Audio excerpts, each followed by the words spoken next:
Welcome back, everybody. This is now Chapter 4, Section 4. We're going to build quadratic models from verbal descriptions and from data. So basically what we're going to do today is we're going to end up working on word problems that involve quadratics. So our first example here that we have listed for us from our textbook says in economics, revenue in dollars, so as R, is defined as the amount of money received from the sale of an item and is equal to the unit selling price in dollars of the item times the number of units actually sold. So that is then, here is our model then. So if R is revenue, we have the number of items sold, which is X, multiplied by the price. So if I have 10 items that are sold and they're $5 each, then I get $50. If I have 20 items that are sold at $5 each, we get $100. So we just multiply those together, and that's what we end up with. Further, the law of demand states that P and X are inversely related. So as one increases, the other decreases. So as we take a look at that, if price goes up, the demand is going to go down. As the demand goes up, lost my train of thought on that one. Okay, so lost my train of thought, so I'll just go ahead and ignore that one, just keep on going. So the equation relates P and X is called a demand equation. When a demand equation is linear, the revenue model ends up being a quadratic function. So the quadratics is a thing that we're taking a look at the moment. So let's take a look at our first example down under here, maximizing revenue. Let's see what we end up with. So the marketing department of Texas Instruments has found that when certain calculators are sold at a price of P dollars per unit, the number of calculators sold is given by the demand equation. So now we have X here. So this is the number of items sold. Or I guess we could say number of units that are sold, because I believe previously we had the number of units. Okay, so number of X units actually sold. Okay, so now we have a little more explanation on that one. So in this equation at the top that I have highlighted, where the revenue equals the number of units times the price, now we know that the number of units is given by this particular demand function.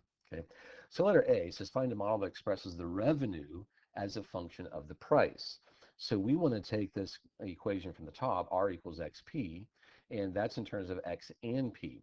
We're asked to go ahead and give this as a function of the price of just P. So if I go ahead and replace the X up in the original with the X that I have down here, then this is in terms of P. This one up here is also in terms of P, so we get something in terms of P. So that's what we want to do on this one. So on letter A, let's see, so we had our revenue from the top was R equals XP. Now we know also that X equals 21,000 minus 150p. So we're going to replace this whole thing in here for X. Then we can say, since this is all going to be terms of price, that the revenue function now in terms of price will end up being 21,000 minus 150p, okay, multiplied by p. Now, since we know that we're in the quadratic section, let's go ahead and multiply this out, because if we multiply this out, that p is going to be distributed over here. So we get 21,000p, multiply the p here, we get minus 150p squared. So now we end up with a quadratic. Normal quadratics have the squared term listed first. Let's go ahead and write that first. So minus 150p squared plus 21,000p.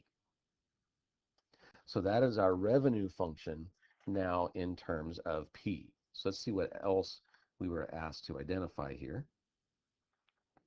So on letter B, what is the domain of R? So what's the domain of our revenue, assuming the revenue is non-negative?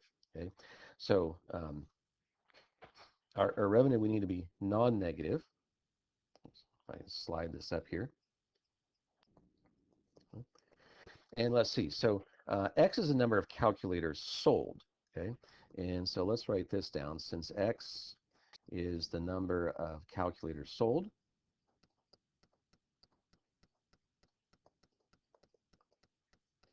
then we know that X has to be bigger than or equal to 0, because that would make sense. If we're selling calculators, I can sell no calculators. I can sell 1 calculator, 2 calculators, 5 calculators, 100,000 calculators. I cannot sell a negative number of calculators. So it does not make any sense that X ends up being negative. Now, so we know that x has to be bigger than or equal to 0. Here's another thing we know. From back up here at the top, from our other function, we knew that x was 21,000 minus 150p. So if I do a replacement down here, I can get a little more detail on my values as far as what I have. So now we know that 21,000 minus 150p also now has to be bigger than or equal to 0. So solve this. Let's move that 21,000 to the other side. So that's going to move over by subtraction. And then in order to get the p by itself, we've got to divide by this negative 150. Now, if you remember in inequalities, okay, whenever we have an inequality, we divide or multiply by a negative, we flip-flop this symbol here. So that's going to be less than or equal to. So p is going to be less than or equal to, and we got 21,000 divided by negative 21,000 divided by negative 150. So the negatives will end up canceling out. And if we divide that out, we'll plug that into the calculator. I already did this previously, and we end up with our p has to be less than or equal to 140. And so since we have this in here as far as our domain is concerned, our domain for our revenue,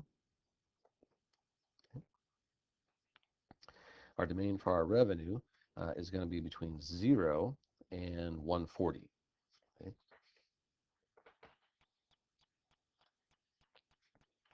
So yeah, so the domain of our revenue then is between 0 and 140. Now that's not the actual revenue.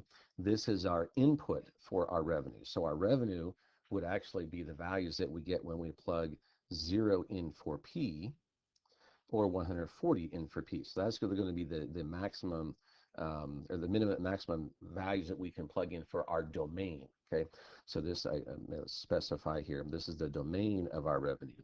So P then ends up being between 0 and 140.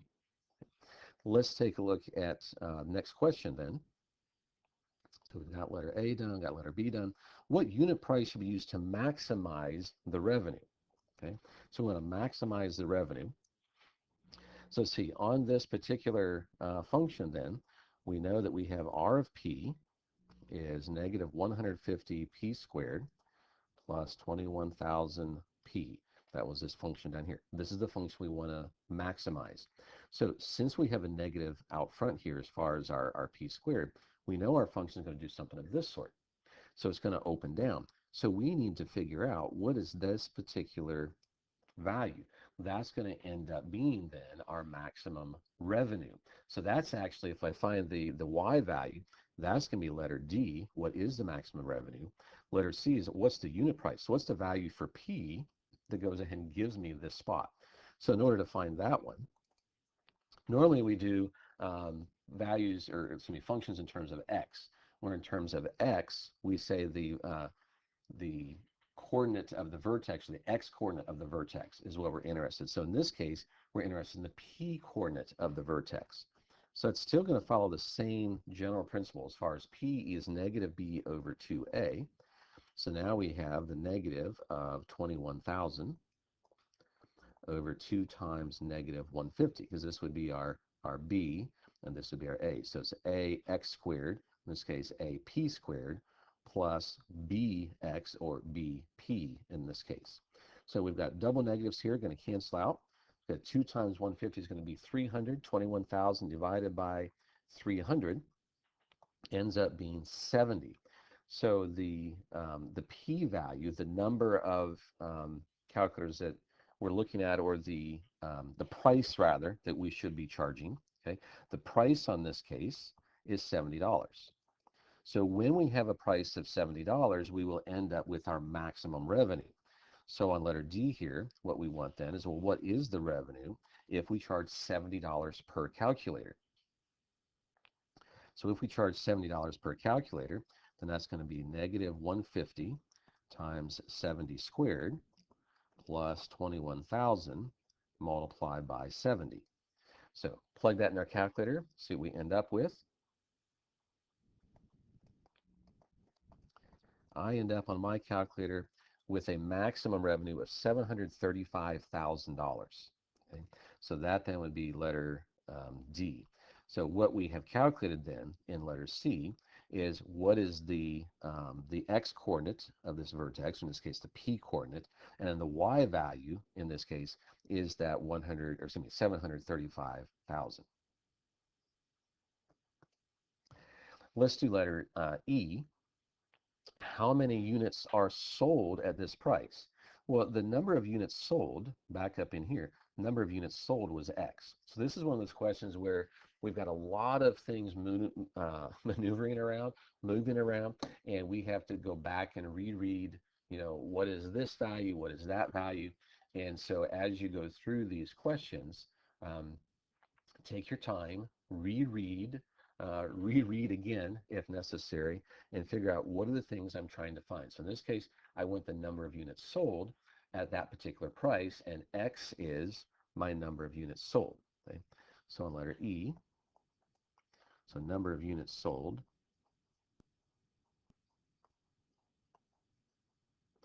at a cost, or a price rather, of $70, okay, is going to be X equals, we'll see that was 21,000 minus 150 multiplied by the price.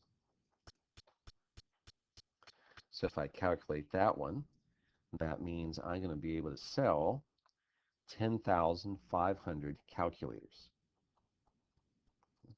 So I can sell 10,500 calculators at a cost of $70, and that will end up maximizing then my revenue as far as what I want overall. Okay? And businesses typically want to know, hey, how can we maximize our revenue? Letter F, let's go ahead and graph our revenue function.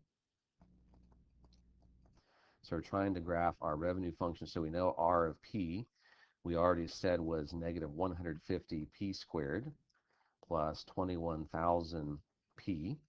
We also know then that our domain was that P was between 0 and, I believe it was 140. Let's go back, double check this. Yeah, our domain P had to be between 0 and 140. Get my tablet to move here.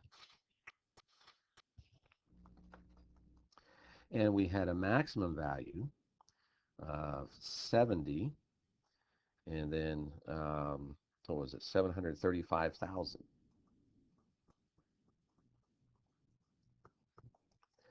So over here then on my graph, I'm going to go from 0 to 140, and then way up here, I've got 735,000, so, and this is 70, so that'd be halfway.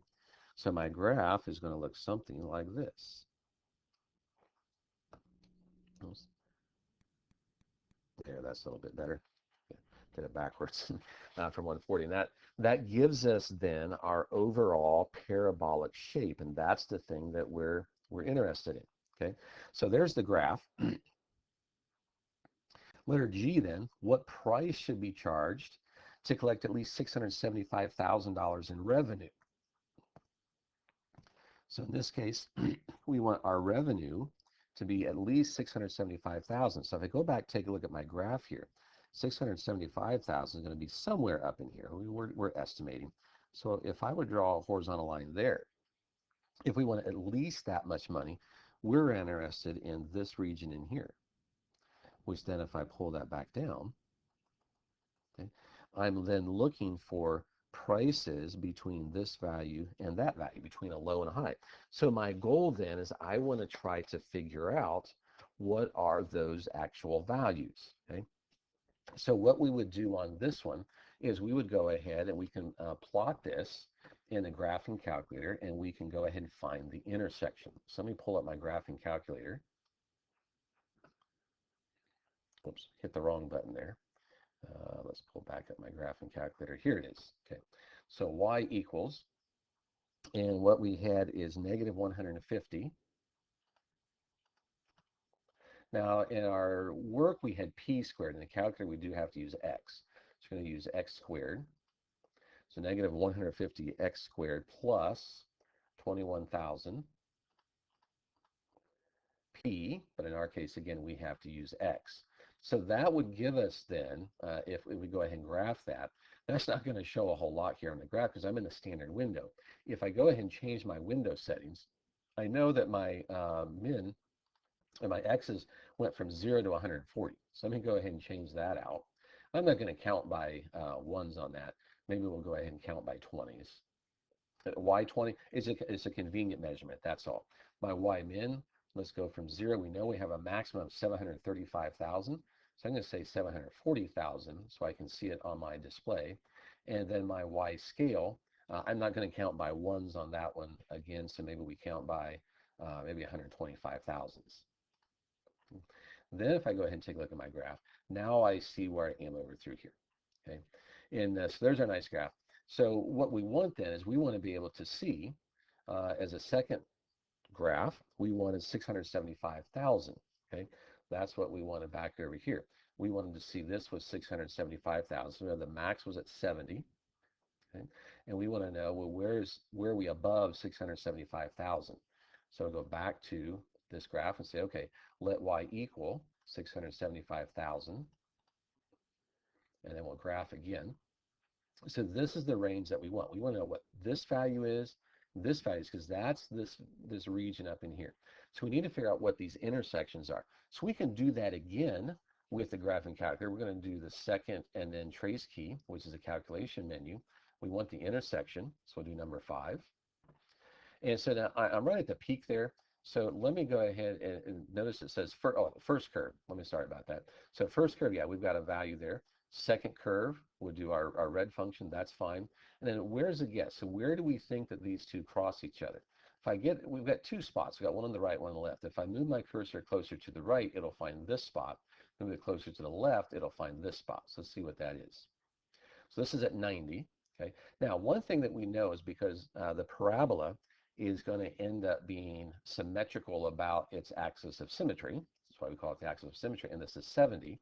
So if this value is 70 and this over here is an x value of 90, that means we went by 20. So I go 20 below, this value should be 50. So if we go back and do that trace again and find the intersection, number 5, and I go, okay, first curve, enter, second curve, enter, guess. So now we need to move our cursor closer to the other intersection. Okay, now that's over there, and we'll go ahead and find that spot, and it does say this 50, like what we anticipated. So these values in through here, that's 50 and that's 90. So our question was, what price should Texas Instruments charge to collect at least $675,000 in revenue? Okay, and so Texas Instruments should charge, so TI should charge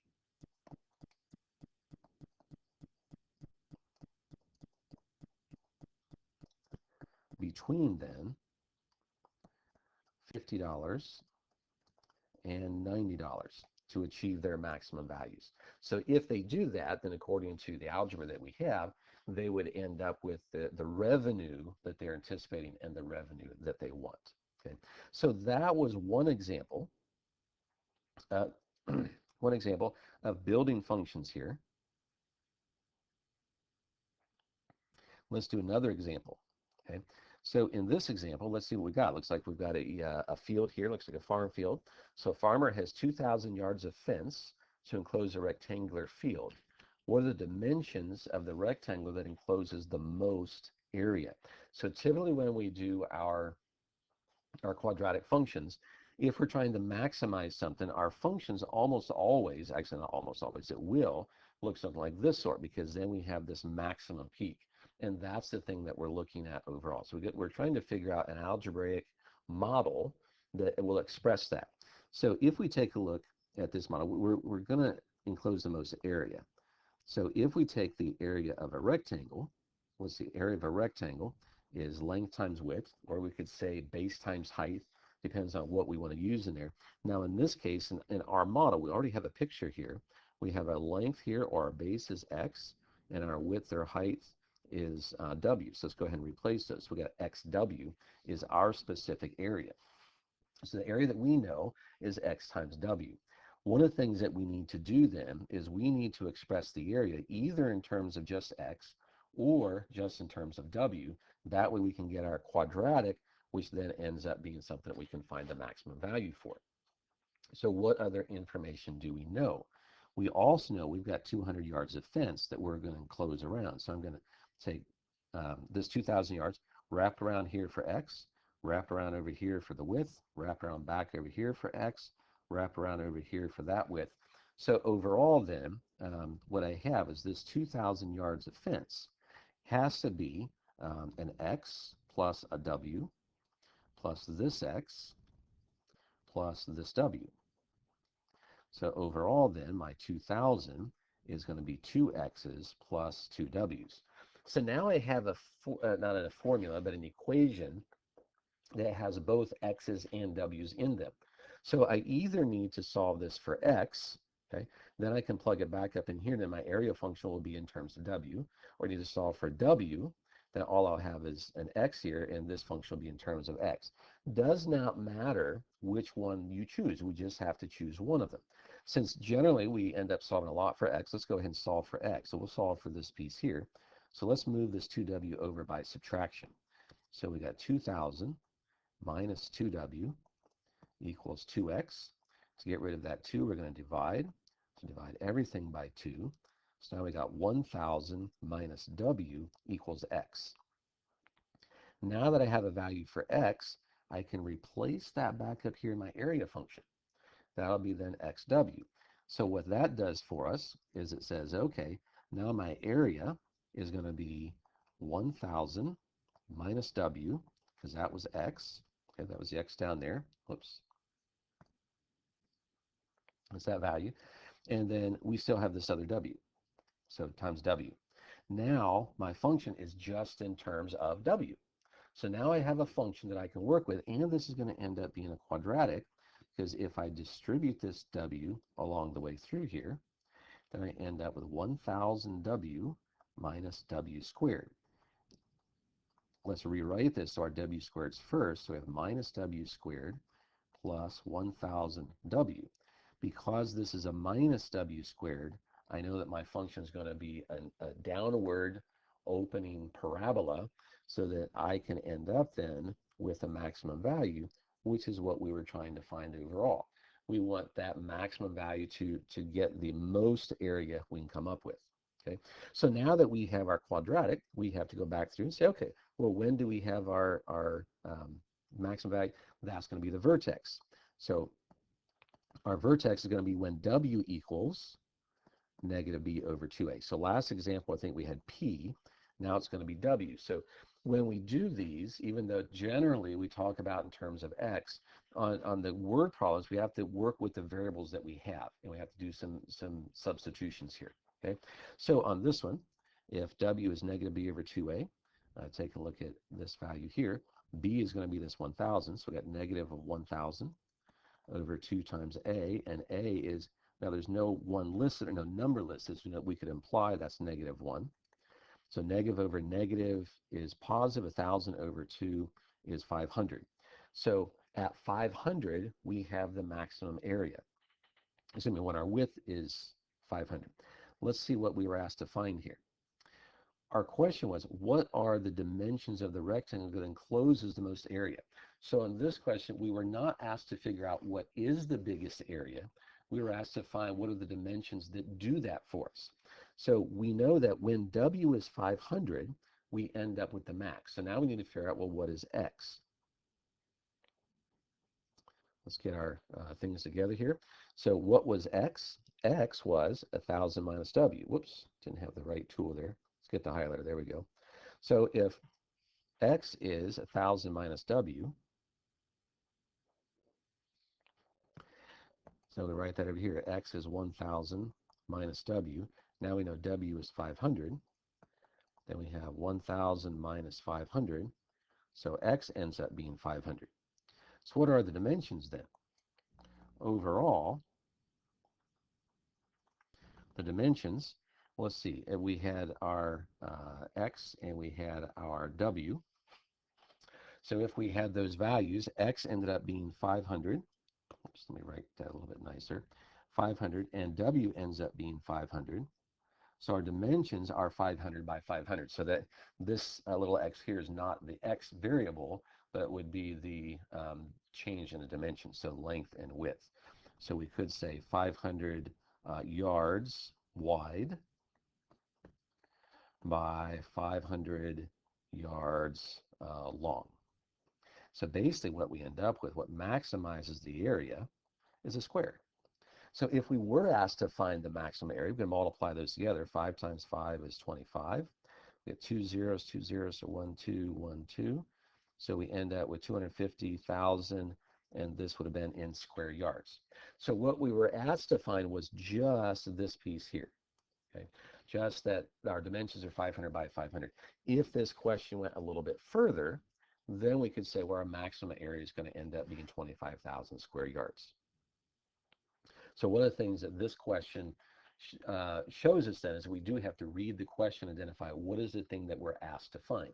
The previous question, we were asked to find a range of values that gave us some information. On this question, we're asked to find the dimensions. On our last question here in this particular video, we're going to be taking a look at another word problem here. This one, the Golden Gate Bridge. So let's go ahead and read this through and see what our question is going to be. Starts off, the Golden Gate Bridge, a suspension bridge, spans the entrance to San Francisco Bay. Its 746-foot tall towers are 4,200 feet apart. The bridge is suspended from two huge cables more than 3 feet in diameter. The 90-foot wide roadway is 220 feet above the water. The cables are parabolic in shape and touch the road surface at the center of the bridge. Find the height. Okay, so this is what we want to do. Find the height of the cable above the road at a distance of 1,000 feet from the center. So there were a lot of pieces of information that were given to us overall in our question.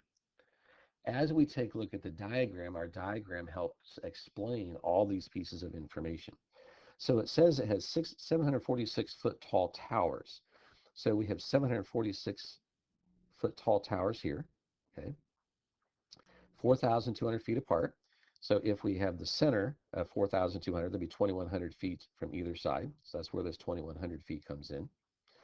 We've got cables that are 3 feet in diameter. Nowhere do we need to know the diameter of the cables. We do know that we're 90 feet wide roadway. Don't need to know there's a 90-foot wide roadway, but we do know, if we take a look at from the side view, that it's 220 feet above the water. So if we're 220 feet here above the water, okay, so that's 220 feet above the water, that'd be the same spot over here, 220 feet, taken away from 746. So 746, let me grab my pen back here. 746 minus 220 is 526. So this piece here was the 220, and this piece then ended up being 526. Help and explain our diagram and what we have. So if we go ahead and say we've got the center, and we strategically put our axes at the center here of that bridge, then what we're asked, or excuse me, not before we get to what we're asked to find, if I come out here over on the x-axis, if I'm out here at 2,100 feet, okay, away from the center, then my height here is 526 feet above the roadway. Not 746 feet above the water, 526 feet above the roadway. Well, our question asks then, find the height of the cable above the road. So we just want to figure out what this distance is. Okay, so we don't need from the water, we need just from the road. So if we do that just from the road, at a distance of 1,000 feet from the center. So 1,000 feet from the center is this spot. So we're interested in finding this height here. So this particular spot is going to be 1,000 something. Okay, so 1,000 feet away from the center, what's my y value? That's the thing that we're trying to figure out. And so we need to figure that particular component. As we maneuver with this, looks like, we do have it, we were told that it has a parabolic shape. So if we have a parabolic shape, something of this sort, I'm just going to write this off on the side. We know in general that our parabola is going to be a times x minus h quantity squared plus k. That's the general vertex form of a quadratic. Now, in this case, we also know, though, that we are not moving anything horizontally or vertically as far as our general shape. We're not shifting to the right. We're not shifting up and down. So this spot here is 0 right and left, 0 up and down. So my h and k values are both 0.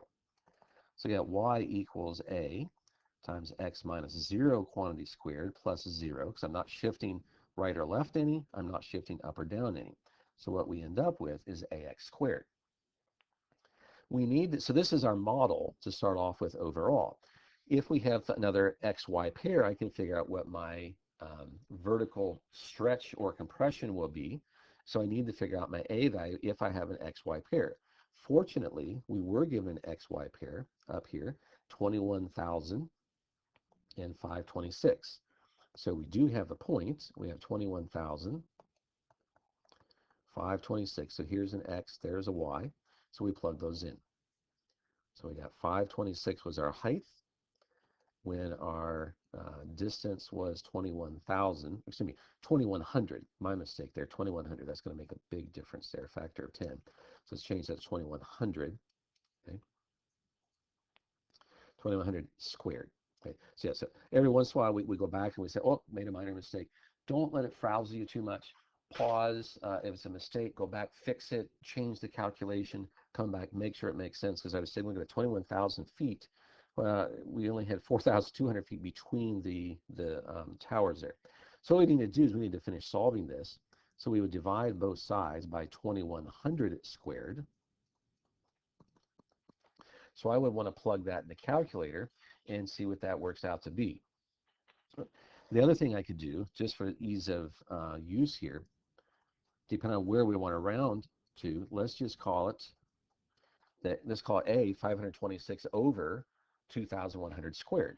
So then I can come back to this equation over here, and I can replace A now with this value.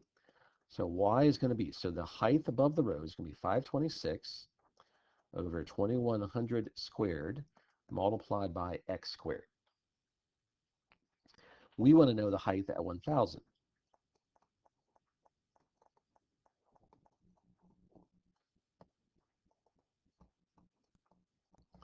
Height at 1,000 feet away from center. So that then means that my x value has to be 1,000.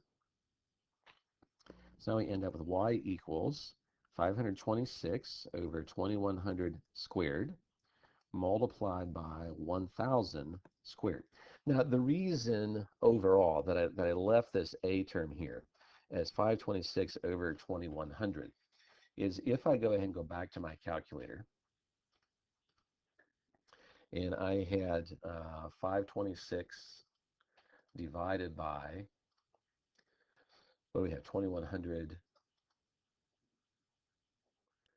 Let's take that and square it. Let me clear that out just a moment.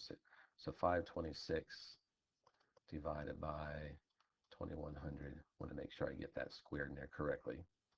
Okay. Then what we end up with is this odd decimal here. So instead of having to write that down over and over and over, we'll just go ahead and use this. So when I have that, so my calculator here, I can just go ahead and up arrow twice and copy that back down. Then I want to multiply that by 1,000 squared. Multiply by 1,000 squared. And we end up with a height of 119.2743. Now, if I had tried to write this and round it off or whatnot a little bit, these numbers out here would change, would change ever so slightly.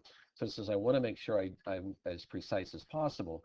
Go ahead and leave these intermediate calculations as calculations as 526 over 2,100 squared as opposed to 1.19. And this e out here, -4, means times 10 to the -4th. That's scientific notation. Okay, so really then this would be 0.000119274 because we got to move that decimal 4 places to the left. Okay, so back over to my values here. So my y value, let me do it this way. If this was my height, if y was the same as height, and we had it in terms of x here, so really we could rewrite this and in this format, where this is now a function of x, and I could say my height at 1,000 feet then ends up being, what did we say it was over here? 119 point, let's round it to one place. Let's call it 119.3. And that was in feet. Okay, yeah, so everything was in feet there. So what we were able to accomplish today, okay, is take a look at multiple examples, okay, multiple examples here of building quadratic models from some verbal description and maybe from a graph or maybe from some other items that were given. This is the thing that you're going to do then in chapter 4, section 4 for homework. You're going to take a look at some questions that give us some information, some word problems. Some of the questions will be drawn out for us already. Other items we may need to draw on our own. Whichever case it is, just take it one piece at a time, read and reread as necessary, and then go from there. Okay. So as always, if you have seen a mistake in the video that I did not catch and did not fix, please let me know. That way I can go back through and correct that or make an announcement on our Canvas course that yes, there was a mistake. Otherwise, have a good day, and I'll see you back in another video.